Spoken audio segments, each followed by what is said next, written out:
ජේසුබීටයි ප්‍රේමවන්ත සහෝදර සහෝදරියනි දෙවියන් වහන්සේට ස්තුති ප්‍රශංසා වේවා මහිමය වේවා ගෞරව වේවා නමස්කාර වේවා අලුත් දවසක් ස්වාමීන් වහන්සේ ඔබට මට දීලා තියෙනවා අපි වික්ෂෝප දේවමෑණියන්ගේ පාමුලට ඇවිල්ලා තියෙනවා ප්‍රේමවන්තේනි අද දවසේ පළමුවන කියවීම සලමොන්ගේ ප්‍රඥා පොතෙන් අරගෙන තියෙන ඒක හරි අපූර්ව විදිහට මේ ප්‍රඥාව ගැන විස්තර කරනවා ප්‍රඥාව කියන්නේ මොකක්ද කියන ආධ්‍යාත්මික බලයේ කැඩපත හරි ඒක සියුම් සුද්ධයි සුද්ධවන්තයන් තුළට ඇතුළු වෙන්නේ හරි අපූර්ව දෙයක් ඒ ප්‍රඥාව ගැන කියනවා නිසා ප්‍රේමවන්තයනි අපි නවගිවිසුමේ අපි ප්‍රඥාව ගැන කතා කරනවා සුද්ධාත්ම දීමනාවක් ඇටියෙ එනිසා මේ මොහොතේ ප්‍රේමවන්තයනි අපි හැම කෙනෙකුටම ඕනේ සුද්ධාත්මයන් වහන්සේ විසින් දානය කරන ප්‍රඥාව එදා සලමොන් රජතුමා ඉල්ලුවේ මොකද්ද තමන්ගේ ජනතාවව හරි විදියට පාලනය කරන්න යා විනිශ්චය කරගෙන තියාගෙන ඉන්න දෙවියන්වහන්සේ ප්‍රඥාව ඉල්ලුවා දෙවියන්වහන්සේ ප්‍රඥාව විතරක් නෙමෙයි අනිත් බොහෝ දේවට දුන්නා කියලා දෙවියන් වහන්සේ ජීවමාන වචනය තුල පුරාණ කිව්සමේ තියෙනවා ඒ වගේ ප්‍රේමවන්තයනි අද දවසේ අපි හැම කෙනෙක්ම ඉල්ලන්න ඕනේ සුද්ධාත්මයන් වහන්සේ ප්‍රඥාවම තමයි. ජේසුස් කියන්නේ ලූක 11 කියන්නේ ඉල්ලන්න දෙන්න ලැබේ සොයන්නාට සම්භවේ තට්ටු කරන්නාට දොර හරනු ලැබේ. ඔබ අතරින් කවරපෙක් තමාගේ පුත්‍රයා මාළුවෙක් කිල්ලුවට සර්පෙක් දෙයිද? පිටරයක් කිල්ලුවට ගෝනුස්සෙක් දෙයිද? අයහපත් ඔබ යහපත් දේ ඔබේ දරුවන්ට දෙන්නට දන්නේ නැහනම් ඊට කොපමණ වැඩියෙන් ඔබගේ ස්වර්ගීය පියන් වහන්සේ තමන් වහන්සේගෙන් ආයදින්නනට සුද්ධාත්මයන් වහන්සේ නොදෙනසේක. එන්න ඉල්ලන්න ඕනේ ප්‍රේමවන්තයනි සුද්ධාත්මයන් වහන්සේ ඒ ප්‍රඥාව. ඒ අද දවසේ පළවෙනි සුභාරංචි පළමු සුභාරංචි තුලින් කතා කරන දේ ප්‍රඥාව ගැන කතා කරනවා. ඒකේ තියෙන ඇතුලේ තියෙන සංගවිච්ච දේ ගැනයි කතා කරන්නේ. ප්‍රශංසා වේවා ආමෙන්. ප්‍රේමවන්ත සුභාරංචියේ සුදුසු විශේෂයට ආවට පස්සේ පරිසවරු අහනවා.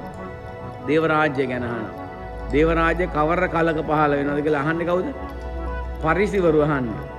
ස්වාමීන් වහන්සේ උත්තරය ස්වර්ග රාජ්‍ය දේව රාජ්‍ය ඔබ අතර කියලා කියන්නේ. ඒ වගේම උන්වහන්සේ ඇත්තද මේකේ බලන්න දේව රාජ්‍ය අප අතර කියන එක තුල තියෙන දේ ජේසුස් වහන්සේ අපි ළඟ නම් සුභාරංචි අපි ළඟ නම් අපි ඉන්නේ සුද්ධෝ දෙයක් එක්ක මෙනෙහි කරගෙන ඒතර දේව රාජ්‍ය තමයි. දෙවියන් වහන්සේ හා උන්වහන්සේ ශුද්ධ භාවයත් එක්ක තියෙන සම්බන්ධතාවයත් එක්ක අපි කතා කරනවා නම් එහෙම ගැවසෙනවා නම් ඒ තන දේව රාජ්‍යය. ඒ නිසා ප්‍රේමවන්තයනි ස්වාමීන් වහන්සේ කියනවා හරි අපූර්වට කියනවා අරහෙට මෙහෙට දුහන් දෙපා කියලා හොයාගෙන. හරි? ඒ වගේම මේ සියල්ල වෙන්න ඉස්සෙල්ලා මේ පරම්පරාව විසින් ජේසුස් වහන්සේව ප්‍රතික්ෂේප කරනවා කියලා කියනවා. ඉතින් අද වෙලා තියෙන ඒක තමයි ප්‍රේමවන්තයනි. අද අපේ මේ දේව රාජ්‍යය කියන අත්දැකීම මිනිස්සු අත්දකින්නේ නැහැ. අත්දකින්න නම් ඔබ දෙන්නෙක් එකතු වුණා ජේසුස් ගැන කතා කරන්න. දැන් දේව රාජ්‍යය. ඔබ කීප දෙනෙක් එකතු වෙලා බොහෝ දේවල් හරසුන් දේවල් සාකච්ඡා කරන කතා කරන වෙලාවේ මේ මැදට ජේසුව ගන්නකො. දේව රාජ්‍යයනේ. ඔබ තව කෙනෙකුට උදව් කරද්දී ජේසුගේ නාමයෙන් පිහිට වෙද්දී දේව රාජ්‍යය. ඒ ප්‍රේමවන්තයනි උන්වහන්සේ සුභාරංචි අන්තිමට කියන සුවිශේෂේ මේ પરම්පරාව ප්‍රතික්ෂේප කරනවා කියලා. ඒ වගේ තමයි අද වෙලා තියෙන්නේ ස්වාමීන් වහන්සේට දුක් විඳින්න වෙලා තියෙන්නේ. මෙච්චර දේවල් කරලා තියෙද්දී මිනිස්සු ප්‍රතික්ෂේප කරනවා. අස්පනා පිට දෙවනාංශික රාජ්‍ය වෙන්නු කළ උන්වහන්සේගේ බල පරාක්‍රමය මිනිසුන් අත්දකින්න සලස්වලා තියෙද්දී දිය පූජාව හරහා සක්‍රමේන්තු හරහා දේ වචනය හරහා මිනිස්සු තාම දෙවනාංශය ඈත් වෙලා උන්වහන්සේ ප්‍රතික්ෂේප කරනවා.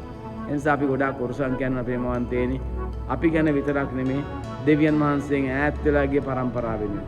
එනිසා මුළු හදවතින්ම දේව පාමුලට යන වෙලාවක දිවස ප්‍රසාද පාමුලට යන වෙලාවක කුරුස පාමුලට යන වෙලාවක ඔබ යාඥා කරන්න ඔබ ගැන විතරක් නෙමෙයි දෙවියන්ගෙන් ඈත් වෙලා ගිය මේ પરම්පරාව වෙන්නේ. ඒ සඳහා තමයි ඔබට මට දෙලා දෙන කැඳවීම. දැනුවත්ව අපි ඒ සඳහා යාඥා කරමු. ජේසුස් පිටයි.